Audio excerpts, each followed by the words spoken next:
सुशीला हत्याकाण्डको अर्को रहस्य श्रीमान कोरिया जाने भएपछि डिभोर्स गर्न दबाव सम्पत्तिमा कुरा नमिले पछाडि आगो लगाएर हत्या भयो।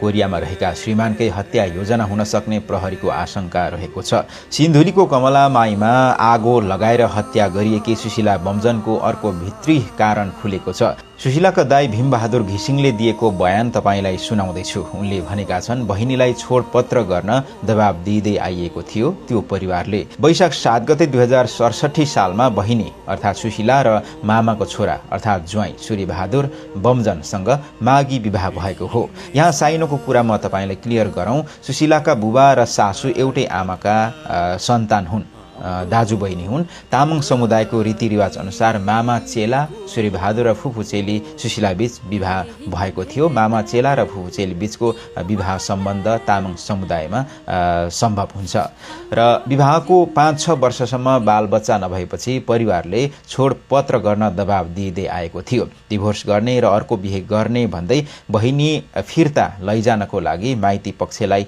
दबाब दिइरहेका थिए। त्यसपछि बहिनीलाई माइत ल्याएर राखी चिकित्सकको सल्लाह बमोजिम उपचार गरेर फेरि घर पठाएको। करिब 2 वर्षमा एकैपटक 3 जना बच्चा जन्मिए। त्यसको 2-3 वर्षसम्म कुनै पनि घरायसी झगडा थिएन, सामान्य थियो। जब ज्वाइँ कोरिया जाने कुरा भयो त्यसपछि कोरिया जानको लागि डिभोर्स गर्नुपर्ने बताए। फेरि विवाद सुरु भएको हो।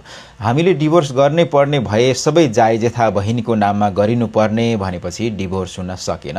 त्यो कुराहरू उनीहरूले मानेनन्। त्यस समयमा पनि घर परिवारले बहिनीलाई घरको चेन गेट लगाएर बाँसको भाटाले कुटपिट गर्न थालेपछि बहिनी घरबाट भागेर ज्यान जोगाउन सफल भएकी थिइन्। स्थानीयहरूले हारगुहार गरी राति छिमेकीको घरमा बसेको र पछि छलफलबाट समझदारी गरिएको थियो। त्यसको सम्पूर्ण भिडियोदेखि सबै प्रमाण हामीसँग सुरक्षित छ।